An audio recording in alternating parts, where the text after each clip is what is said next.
Okay, I started out with a piece of craft cardstock and I cut it on my Wishblade with the circle album file that you can download on my blog, and it looks like this. If you have a circle cutter, you can cut just a circle, and then basically what you do is remove 1/4 of it, but you have to leave a tab there. So if you wanted to cut it on your own, you certainly could do that. Now I'm going to start by folding the page into its pieces, and basically you want it to be folded into quarters.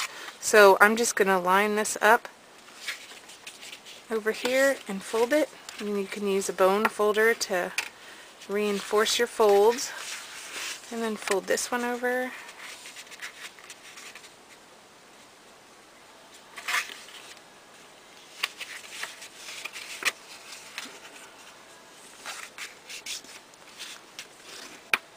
There you go.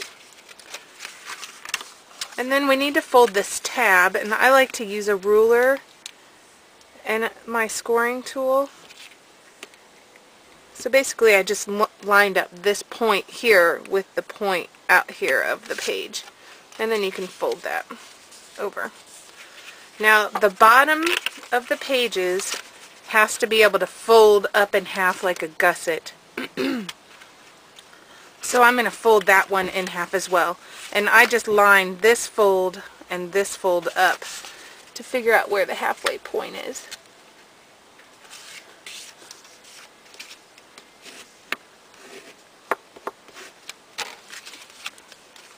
Alright, so there's your basic page. And this fold actually needs to be reversed. You could fold it that way initially, but I always just reverse it. So that's how the pages work, just like that. Okay, now I have stamped all 5 of my pages, and this one I used Holly Swirls, and then here's another one that I used Victorian Elements on, and this one I did the Hostess Level A out of the Inspiration Avenue that has the polka dots, and I did another Victorian Elements, and then this one has the polka dots on it as well. I also took a sponge and my burnt umber ink, which is the ink that I use to stamp with.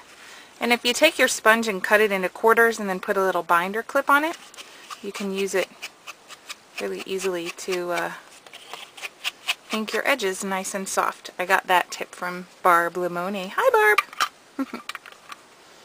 Okay, now we're going to take these pages and form them all into their little shape, and you just want to put a little strip of adhesive here and then adhere it down just like that, and repeat that for all your pages. Okay, now I've gathered some pieces together, and I literally just opened up my scrap bin of Reese pieces, and I had a lot of extra tags from the tag sheets, and I know a lot of people have lots of extra pieces of those, so I thought it'd be a great way to use up those pieces. So what I'm going to do is I'm going to take one of my pages and just show you how I went ahead and embellished it and added all the pieces to it.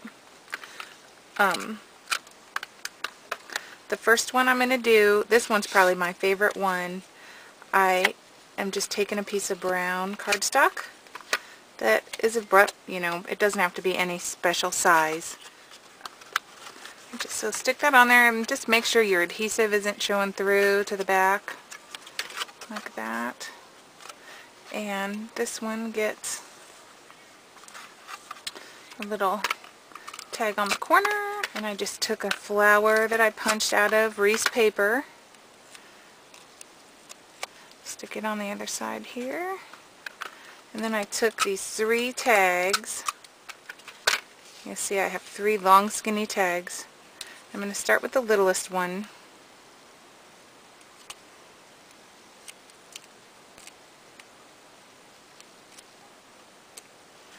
and go all the way inside the page and make sure my adhesive isn't past the fold.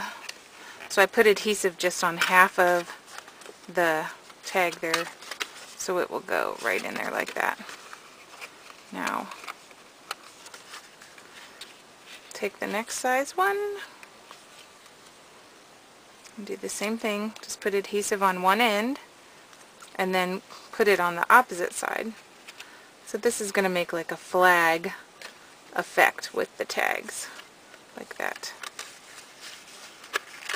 And it is a little tricky to get that one to close up, but hopefully you'll just be able to put this out on a table and leave it set. And the last one on the opposite side, like that. Okay, now before you bind them up, you need to pick one of your pages to be your front cover and embellish it as well. And I'm just going to take a strip of decorative paper,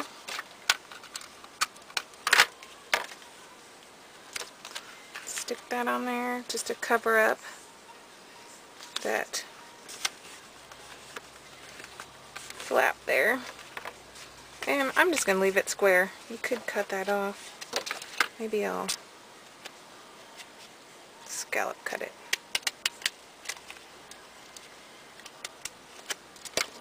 Okay, and stick your tag on there too. Okay, now we're ready to punch the holes in all the pages. And it's really easy with the pink Bind It All. You're going to fold them all up. And the side that doesn't have the flap, so that's the side with the flap, you're going to bind this side right here. And what you do is you slide it down in your machine and then look right here and make sure that the edge of your circle is like right inside that side. And that you can use that as your guide. And you just punch the pages like that. When you're putting your things in, make sure you don't put too much stuff right on the inside. Okay, next we're ready to go ahead and bind it. I put all the pages together and inserted the rings through there. And you're going to stick it in the Bind It All. Make sure all of the feet are on the ground. And just squish. And you should end up with a perfectly crimped spiral. And then your book will open up just like that. And you can go in and adhere these pages together. Just don't adhere the front one. And then my little trick for closing it is just to tie something between these two pages. And what I'll do is I'll just set an eyelet there. Okay, I took two big eyelets and I set them in a piece that hangs off the edge of the front page and a piece that hangs off the front of the back page. And to tie it open, I would just run the ribbon through both of those and tie it like that. Tie it in a bow, and then when you wanted to close up your book, you could just tie it in a bow right here like this.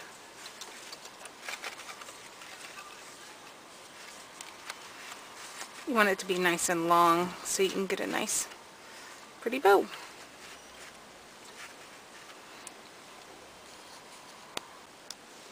So when it's closed up, it looks like that. And when you open it up and tie it, it will look like that. Super fun project. Thanks for joining me. I hope you have fun making your own circle stand-up album.